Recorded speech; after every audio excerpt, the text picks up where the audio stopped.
ഹിന്ദു ഐക്യവേദിയുടെ മുഖ്യ രക്ഷാധികാരി ശ്രീമതി ശശികല ടീച്ചർ നമുക്കൊപ്പം ചേരുകയാണ്. ശ്രീമതി ശശികല ടീച്ചർ, ഈ ഹമാസിനെ അനുകൂലിക്കുന്ന രീതിയിലുള്ള പ്രവർത്തനങ്ങൾ നമ്മുടെ നാട്ടിൽ ധാരാളമായി നടന്നു വരുന്നു. അതായത് ഇപ്പോൾ നടന്നുകൊണ്ടിരിക്കുന്ന ഇസ്രായേൽ ഹമാസ് യുദ്ധത്തിൻ്റെ മറവിൽ അതിതീവ്രമായ മുസ്ലിം സംഘടനകൾ നമ്മുടെ നാട്ടിൽ വലിയ തോതിൽ വേരുകൾ ഉറപ്പിക്കാനുള്ള ശ്രമം നടക്കുകയാണ്. പ്രത്യേകിച്ച് മലബാർ മേഖലകളിൽ ഇത്തരം സംഭവങ്ങൾ തുടർച്ചയായി നടക്കുന്നുവെന്നാണ് ഞങ്ങളുടെ കോഴിക്കോട് ബ്യൂറോ റിപ്പോർട്ട് ചെയ്യുന്നത്. എങ്ങനെ പ്രതികരിക്കുന്നു ടീച്ചർ? ഇത് നമുക്ക് അതിൽ അത്ഭുതമൊന്നും തോന്നുന്നില്ല. ഇപ്പോ പലസ്തീൻ എന്നൊരു രാഷ്ട്രം ഉണ്ടാവുകയും അതിന്റെ ഒരു സംസ്ഥാനമായിട്ട് അല്ലെങ്കിൽ അതിന്റെ ഒരു പ്രവിശ്യയായിട്ട് മലബാർ മാറ്റണം എന്നൊരു ആഗ്രഹം കൂടെ അവർ പ്രകടിപ്പിച്ചാലും നമുക്കതിൽ അത്ഭുതപ്പെടാനൊന്നുമില്ല. കാരണം ഭൂമിശാസ്ത്രപരമായ അകലമൊന്നും അവർക്ക് പ്രശ്നമല്ല. ഇന്ത്യയുടെ വടക്ക് പടിഞ്ഞാറെ അതിർത്തി കിടക്കണ പാകിസ്ഥാന്റെ കൂടെ പിന്നെ വടക്ക് കിഴക്ക് കിടക്കണ ബംഗ്ലാദേശിനെ കൂട്ടിച്ചേർത്ത് ഒരു രാഷ്ട്രം ഉണ്ടാക്കിയവരാണ് അവര്. അപ്പൊ കാരണം അവർക്ക് ഈ ഇസ്ലാം എന്ന ആ ഒരു ബന്ധം മാത്രം മതി ലോകത്ത് ബാക്കിയെല്ലാം മറക്കാൻ. ഇപ്പോൾ ലോകത്തിന്റെ നാനാഭാഗങ്ങളിൽ പ്രശ്നമുണ്ട്. നമ്മളെ സംബന്ധിച്ചിടത്തോളം അതൊക്കെ വിദേശ രാജ്യം മാത്രം, നമ്മുടെ രാജ്യമല്ല. അപ്പോൾ അതിന് നമുക്ക് താല്പര്യം ഉണ്ടാകാൻ ചർച്ചകൾ നടക്കാം. അതിനപ്പുറത്തേക്ക് അതെങ്ങനെയാണ് വൈകാരികമായി മാറുന്നത്?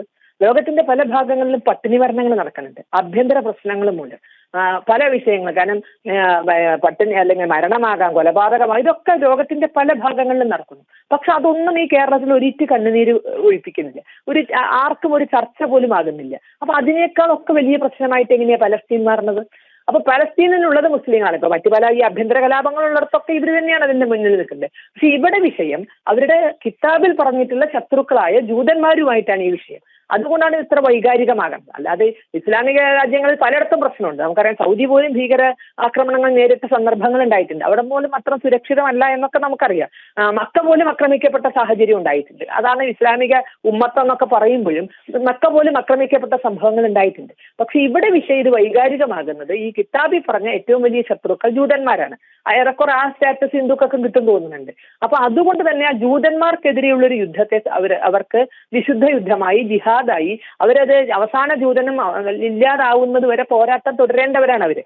അതുകൊണ്ടാണ് മറുഭാഗത്ത് ഇസ്രായേൽ ആയതുകൊണ്ടാണ് പലസ്തീൻ ഇത്ര വലിയ വിഷയം ഉണ്ടാകുന്നത്. മലബാറില് ഇസ്ലാമിക തീവ്രവാദം അല്ലെങ്കിൽ ഇസ്ലാമികമായ ഒരു ധ്രുവീകരണം വരുത്താൻ കിട്ടുന്ന ഓരോ വിഷയവും അവർ ഉപയോഗിക്കുമെന്നറിയാം. കാരണം അവരുടെ കാലങ്ങളായുള്ള മോഹമാണ് മലബാർ എന്ന്. പഴയ മാപ്പിളസ്ഥാൻ, അവരുടെ സ്വപ്നത്തിലുള്ള മാപ്പിളസ്ഥാനാണത്. അപ്പൊ ആ മാപ്പിളസ്ഥാൻ നടപ്പിലാക്കാൻ ജമാഅത്തെ ഇസ്ലാമിക്ക് മാത്രമൊന്നുമല്ല ആഗ്രഹമുള്ളത്, ജമാഅത്തെ ഇസ്ലാമിക്ക് മാത്രമല്ല ബാധ്യതയുള്ളത്. നമ്മുടെയൊക്കെ മുന്നിൽ ആട്ടംതോലിട്ട ചെന്നായെ പോലെ വേഷം കെട്ടി നടക്കുന്ന മുസ്ലിം ലീഗ് അടക്കമുള്ള എല്ലാ മുസ്ലിം സംഘടനകളും ഇനി വിവിധ രാഷ്ട്രീയ പ്രസ്ഥാനങ്ങൾക്കിടയിൽ ഞങ്ങൾ ആ പ്രസ്ഥാനത്തിന്റെ ഭാഗമാണ് എന്ന് വരുത്തി തീർക്കുന്ന മുസ്ലിം വിഭാഗത്തിൽപ്പെട്ട രാഷ്ട്രീയക്കാരുടെയും ഒക്കെ. കാരണം ആരെങ്കിലും മറിച്ച് പറയും നമ്മൾ കേട്ടിട്ടുണ്ടോ? എന്തുകൊണ്ട് മറ്റൊരു രാജ്യത്തെ വിഷയം നിങ്ങൾ എടുക്കുന്നില്ല, അല്ലെങ്കിൽ എന്താണ് പലസ്തീന്റെ വിഷയം എന്ന് ഏതെങ്കിലും കോൺഗ്രസിലോ CPM-ലോ എവിടെയെങ്കിലും ഉള്ള ഒരു മുസൽമാന്റെ മറിച്ചൊരു ശബ്ദം നമ്മൾ കേട്ടിട്ടില്ല.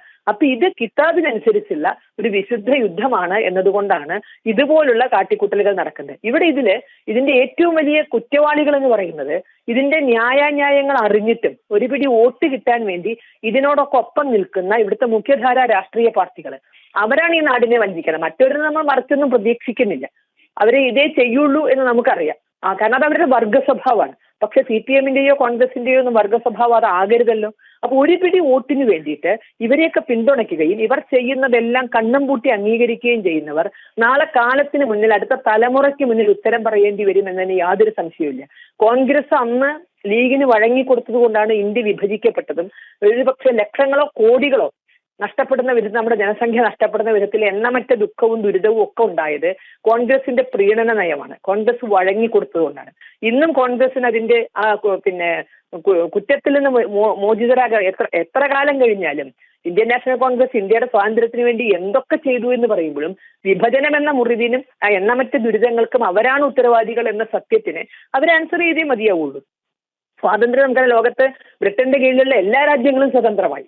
ഇതുപോലൊരു ദുരിതം നമുക്ക് മാത്രമേ ഉണ്ടായുള്ളൂ. ബാക്കി എല്ലാ രാജ്യങ്ങളും സ്വതന്ത്രമായി അവർക്കൊക്കെ മുന്നോട്ട് പോകാൻ സാധിച്ചു. അപ്പോൾ നമുക്ക് മാത്രമേ ഇങ്ങനൊരു ദുരിതം ഉണ്ടായെങ്കിൽ അത് ഇവിടുത്തെ സ്വാതന്ത്ര്യ അല്ലെങ്കിൽ കൈകാര്യം ചെയ്ത ഇന്ത്യൻ നാഷണൽ കോൺഗ്രസിന്റെ വീഴ്ചയാണ്. അല്ലെങ്കിൽ മറ്റു രാജ്യങ്ങൾക്കൊക്കെ കിട്ടിയ പോലുള്ളൊരു സ്വാതന്ത്ര്യം നമുക്ക് കിട്ടുമായിരുന്നു.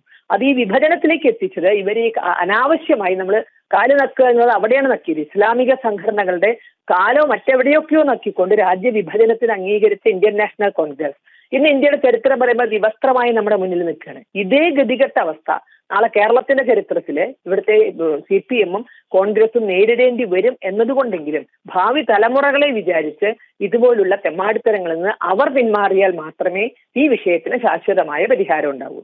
യെസ്, വളരെ നന്ദി. ഈ പ്രഭാതത്തിൽ തന്നെ പ്രതികരിച്ചതിന് ശ്രീമതി ശശികല ടീച്ചർ.